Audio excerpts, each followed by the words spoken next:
जय हिंद दोस्तों। गति के समीकरण और उसके डेरिवेशन को आज हम समझते हैं। क्लास 9 का टॉपिक है, वैसे तो क्लास 11th में भी है गति का समीकरण का निरूपण और कलन विधि से। तो एक विधि मैं यहाँ पर आपको बता दे रहा हूँ।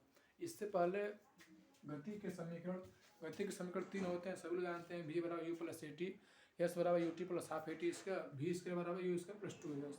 लेकिन इनका डेरिवेशन सभी लोग नहीं जानते हैं। आइए उसको आज समझते हैं। गति के तीनों समीकरण को डेरिवेशन के पहले आपको ये जानना होगा कि त्वरण किसे कहते हैं और क्या होती है प्रारंभिक चाल और एक होती है अंतिम चाल। प्रारंभिक चाल और अंतिम चाल। देखिए त्वरण किसे कहते हैं तो वेग परिवर्तन की दर को हम कहते हैं त्वरण। किसे कहेंगे? वेग परिवर्तन की दर को दर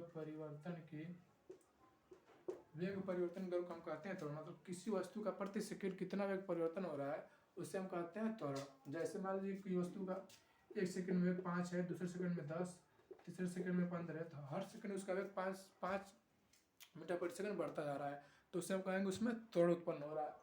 त्वरण समझ आएगा। वेग परिवर्तन की दर को त्वरण कहते हैं।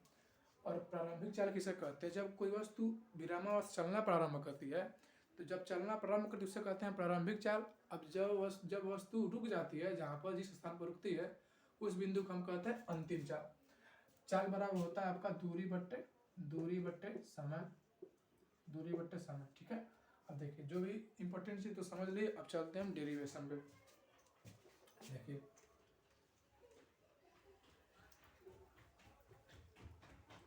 डेरिवेशन से पहले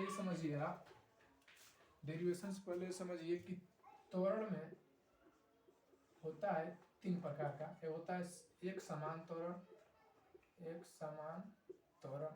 एक होता है मंदन, एक में जब वेग बढ़ता है। देखिए जब किसी वस्तु का वेग बढ़ता नहीं, मतलब एक समान वेग से गति करता रहता है, तो उसे हम कहते हैं एक समान त्वरण। और जब किसी वस्तु का प्रति सेकंड वेग घटता है तो उसे कहते हैं मंदन। जब किसी वस्तु का प्रति सेकंड वेग घटता है उसे कहते हैं ऋणात्मक त्वरण। ऋणात्मक त्वरण कोई नाम है मंदन। और जब किसी वस्तु का वेग प्रति सेकंड बढ़ता है तो उसे हम कहते हैं धनात्मक त्वरण। उसे कहते हैं हम धनात्मक त्वरण। ठीक है, इतना समझ आ गया। अब चलिए डेरिवेशन पे चलते हैं। गति के पहला समीकरण होता है आपका v बराबर u प्लस ए टी। ठीक, इसको कैसे लाएंगे? देखिए सबसे पहले हम खींचते हैं वेग समय ग्राफ, यानी वेग और समय के बीच हम ग्राफ खींचते हैं। उसी से तीनों गति के समीकरण का आपका निकल जाता है। तो वेग समय ग्राफ में सबसे पहले आप देखिए, मान लीजिए कोई वस्तु है ए, इस बिंदु पर है, टी समय में ये कुछ दूरी तय करके इसका वेग v हो जाता है। तो इससे हम निकालेंगे गति के समीकरण। ठीक, देखिए सबसे पहले हम लिख लेते हैं कि देखिए BC बराबर क्या होगा आपका? BC बराबर हो जाएगा आपका BD प्लस CD। इतना होगा ना? BC बराबर BD प्लस CD। और यहाँ पर देखिए यहाँ से यहाँ तक इसका भी कितना है u, और यहाँ से यहाँ तक इसका भी कितना है v। यानी OA का मान कितना दिया है आपका? OA का मान दिया है OA बराबर u, और AE बराबर आपका दे दिया है v। ठीक, अब अगर हमें BD का मान ज्ञात करना हो, सबसे पहले देखिए BC का मान आपका हो जाएगा यहाँ से यहाँ तक मान हो जाएगा का v। यहाँ पर हम v लिख सकते हैं। BD देखिए BD का मान निकालना है तो BD रहने दीजिए, प्लस CD का मान क्या होगा? CD देखिए आयत है, आयत करने से भुजा बराबर होती है, तो CD और OA बराबर होगी। तो जो OA का मान है वो भी किसका मान होगा? CD का। तो OA का मान है आपका U, ये हो जाएगा। अब देखिए v को हम इधर भेज सकते हैं, तो v माइनस u बराबर BT हो जाएगा। इतना होगा कि नहीं होगा? ठीक, अब देखिए त्वरण हम आपको क्या बताया, त्वरण को हम दर्शाते हैं आपको a से। त्वरण क्या होता है? वेग परिवर्तन की दर को त्वरण कहते हैं, यानी कि वेग में जितना परिवर्तन हुआ रहता है उसे हम कहते हैं त्वरण। अब देखिए कितना परिवर्तन हुआ है, u से इसका वेग v हो गया है, तो इसको परिवर्तन हुआ है, तो जब भी में से यू घटाएंगे तभी उसका पता चलेगा कितना परिवर्तन हुआ है। तो यहाँ पे लिखेंगे, देखिए बी डी का मान, देखिए बी डी यू से भी हुआ है तो लिखेंगे बी डी बट्टे वेग परिवर्तन, दर को त्वरण कहते हैं, दर का मान इसमें है आपका टी, त्वरण का मान है टी। ये बराबर देखिए बी डी का मान क्या है v माइनस यू बट्टे टी, यहाँ पर दिखा बना हुआ है, त्रिज्या गुणा करके आ जाएगा आपका ए टी बराबर v माइनस यू। ठीक, अब माइनस यू को हम इधर भेज सकते हैं तो इधर आएगा तो प्लस में हो जाएगा, तो ए टी बराबर हो जाएगा ए टी प्लस यू बराबर भी, या इसको v बराबर यू प्लस ए टी लिख सकते हैं, v बराबर यू प्लस ए टी, इसको आसानी से लिख सकते हैं। ठीक है, देखिए अब रिवाइज कर लीजिए। सबसे पहले हम बनाएंगे वेग समय ग्राफ, एक वेग समय ग्राफ बनाएंगे, उसमें किसी वस्तु, कोई वस्तु का वेग प्रारंभिक u है तथा अंतिम एक v है, t समय अंतराल में कुछ दूरी तय करती है। ठीक है, तो ओ ए का हो जाएगा इसका प्रारंभिक चाल, और यहाँ पर है तो ओ ए बराबर क्या होगा अंतिम चाल, इसका मान हो जाएगा ओ ए बराबर यू और ए बराबर v, ए और बी डी आपस में बराबर होंगे। अब देखिए अगर हम बी सी का मान निकालना चाहें, बी सी का मान तो B D plus C D होगा, B D plus C D. B C का मान रेट दे दिया, यहाँ से यहाँ तक इसका क्या है भी वेग है। बी डी का मान हमें ज्ञात करना है, प्लस दे दिया आपका सी डी, तो सी डी और ओ ए आपस में सामने सामने भुजा बराबर होती है आयत की, तो भी हो जाएगा आपका यू हो जाएगा, इसको इधर भेजेंगे तो v माइनस यू बराबर बी डी आएगा।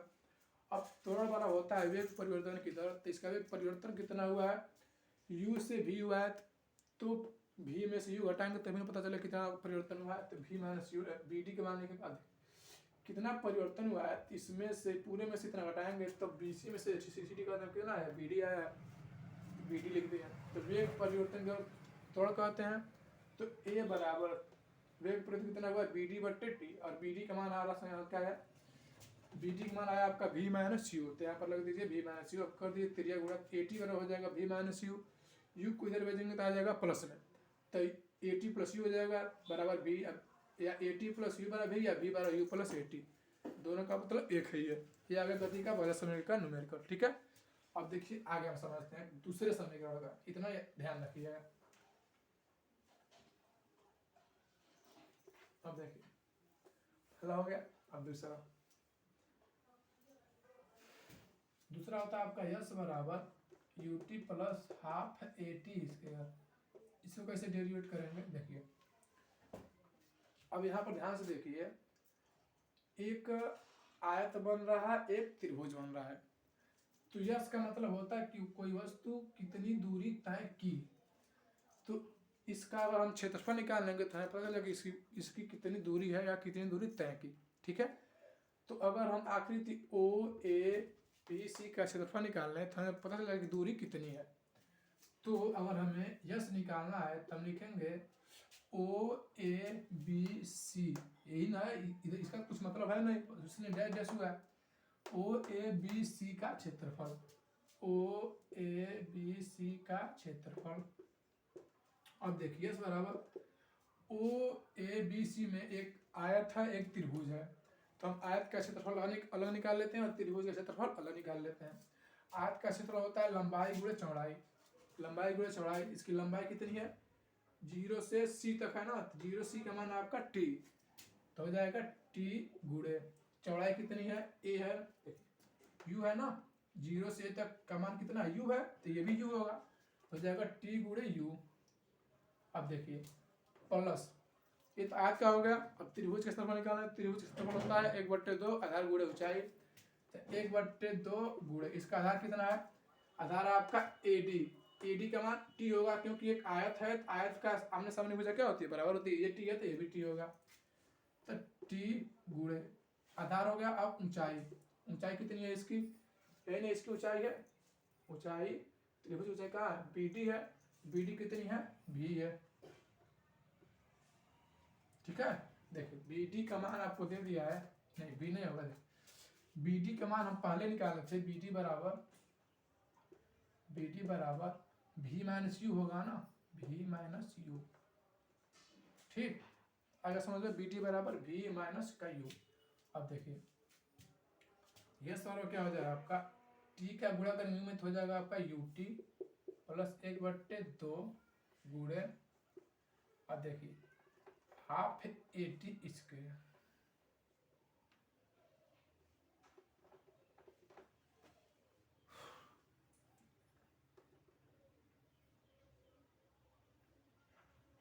v माइनस यू बराबर क्या होगा आपका, देखिए ध्यान से देखिए मिनट, ये तो हो जाएगा देखिए 1/2 आधार का मान है आपका टी, ऊंचाई कितनी है आपकी, देखिए v माइनस यू हम पहले पढ़ चुके हैं कि v बराबर u प्लस ए टी होता है, तो हम पढ़ चुके हैं ठीक।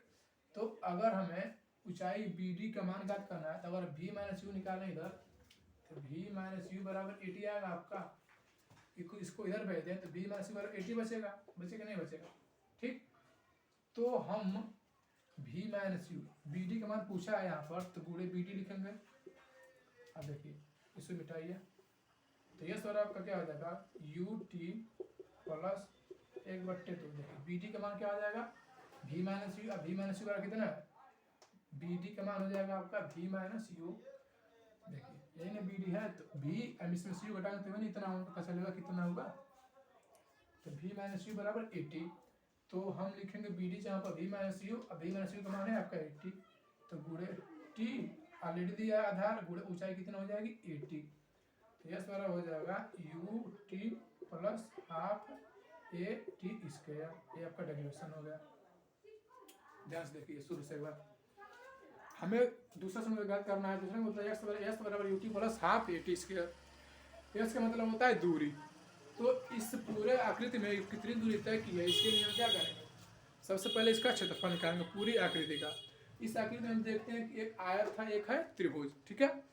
तो आयत का पहले हम क्षेत्रफल निकाल लें, उसके बाद से त्रिभुज क्षेत्रफल निकाल लें। तो आयत का क्षेत्रफल क्या होता है, लंबाई गुणे चौड़ाई, इसकी लंबाई है ओ सी टी है, तो टी गुणे चौड़ाई कितनी है ओ का मान भी यू है, तो टी गुणे यू प्लस, अब देखिए त्रिभुज का क्षेत्रफल, त्रिभुज का क्षेत्रफल 1/2 आधार गुणे ऊंचाई, 1/2 गुणे आधार का मान कितना आएगा, आधार का मान टी है तो टी लिख दीजिए, ऊंचाई क्या है बी डी, ऊंचाई क्या है बी डी। अब देखिए ये सारा क्या हो जाएगा, टी के बड़े यूज करेंगे तो हो जाएगा यू टी प्लस हाफ, अब देखिए बी डी का मान होता है वी माइनस यू, इससे पहले समीकरण में बताया वी माइनस यू बराबर होता है 80, तो बी डी का मान होता है वी माइनस यू, अब वी माइनस यू का मान होता है बराबर 80, यहाँ पर दीजिए 80, इस तरह क्या हो जाएगा you t plus half 80, T के बड़ा और टी में हो जाएगा 80 स्क्वायर, इससे आ जाएगा आपका दूरी का फार्मूला ठीक।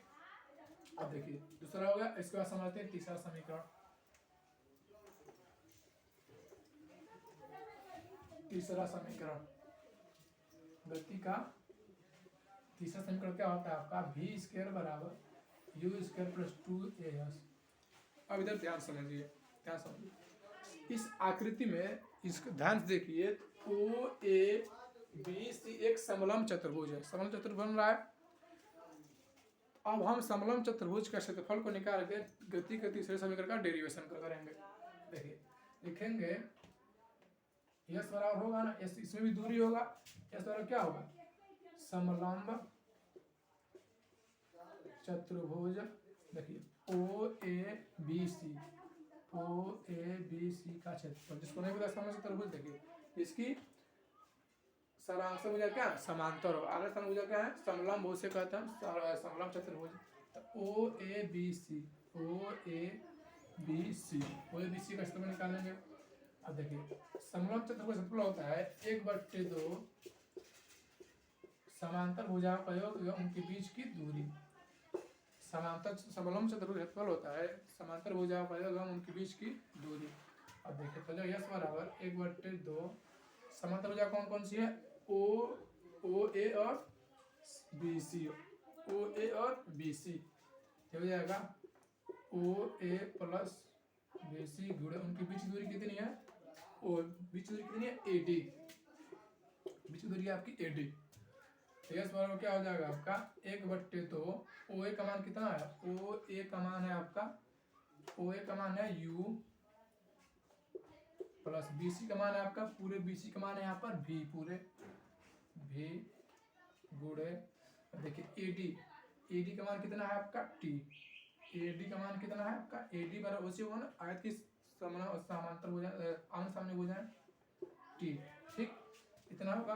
अब देखिए, अब पहले पढ़ चुके हैं कि v बराबर u प्लस 80 होता है। v बराबर, देखिए ऊपर दिखाई नहीं दे रहा होगा, अब पहले पढ़ चुके हैं कि v बराबर u प्लस 80 होता है।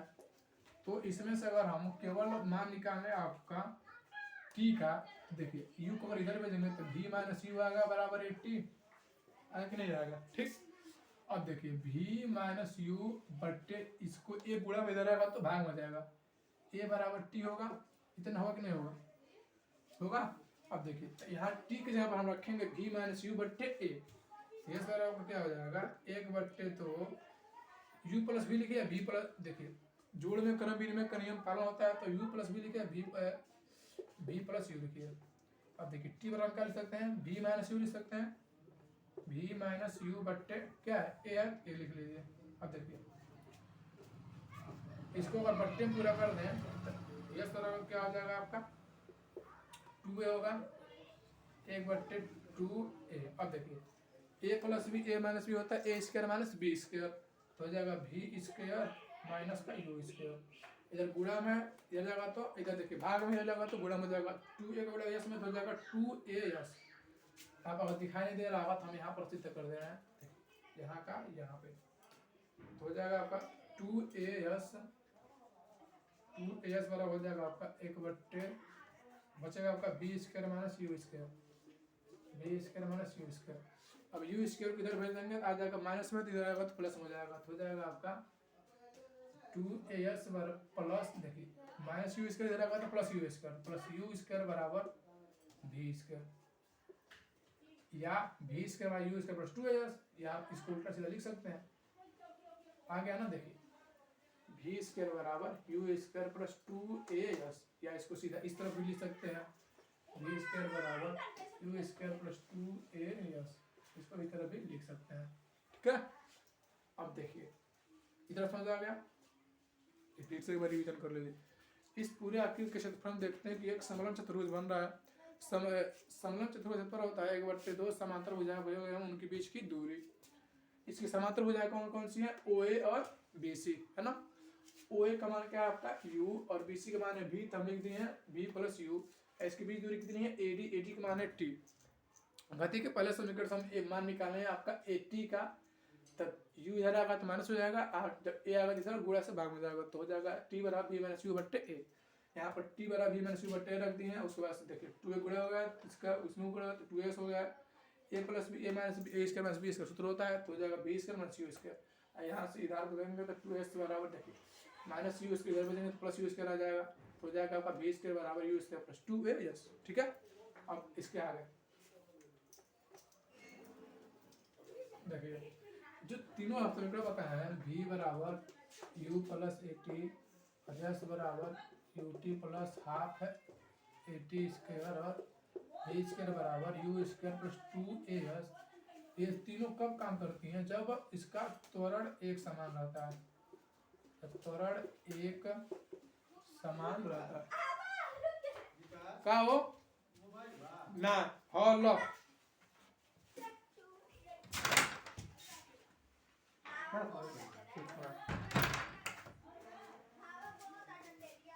जब तीनों का त्वरण एक साथ, जब किसी ने तीनों समीकरण जब त्वरण एक समान रहता है, यानी कि हर सेकेंड उसका त्वरण समान बदलता है, तो उसके बाद उसके लिए हम प्रयोग करते हैं इस तीनों समीकरण का। अब देखिए कुछ विशेष अवस्थाएं, कुछ विशेष अवस्था। पहला क्या होता है? यदि वस्तु विरामावस्था में हो, यदि वस्तु विरामावस्था में हो, जब वस्तु विरामावस्था में रहती है, कोई भी वस्तु जो विरामावस्था में रहती है तो उसका प्रारंभिक वेग कितना होता है? 0 होता है। तो विरामावस्था से रहती है तो प्रारंभिक वेग क्या होगा? 0। तो प्रारंभिक वेग को हम दर्शाते हैं u से, u बराबर क्या हो जाएगा? 0। अब u बराबर 0 इस तीनों समीकरण में रखेंगे तो जब वस्तु विरामावस्था में होगी तो उसकी प्रारंभिक चाल 0 रहेगी, तो इसके लिए तीनों समीकरण बदल जाएंगे। ये पहली अवस्था होती है, तो उसके लिए हम रख कर देखते हैं। देखिए तो जब u बराबर 0 रखेंगे हम, तो देखिए v बराबर u प्लस 80, तो u बराबर 0 रखना है तो v बराबर क्या हो जाएगा? 0 प्लस 80, तो इसके लिए हो जाएगा v बराबर 80। ठीक। हो जाएगा।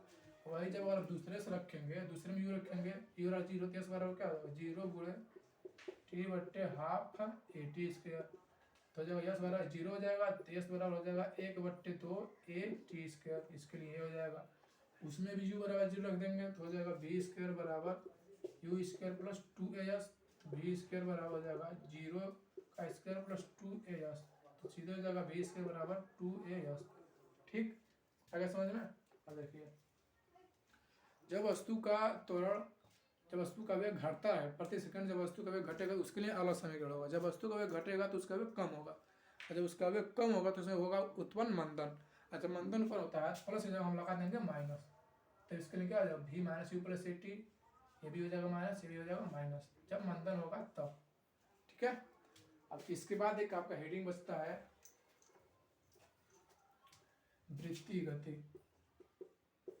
वृत्तीय गति, वृत्तीय गति किसे कहते हैं, जब कोई वस्तु वृत्तीय पथ पर गति, जब कोई वस्तु वृत्तीय पथ पर एक समान वेग से गति करती है तो उसे हम कहते हैं वृत्तीय गति। मान लीजिए कोई वस्तु है इस तरफ, जब कोई वस्तु वृत्तीय पथ पर गति करती है तो उसे कहते हैं हम एक समान वृत्तीय। जब कोई वस्तु एक समान वेग से वृत्तीय पथ पर गति करती है तो उसे हम कहते हैं एक समान वृत्तीय गति। ठीक है। अब देखिए न्यूमेरिकल अगली वीडियो बनाएंगे, तब तक के लिए जय हिंद।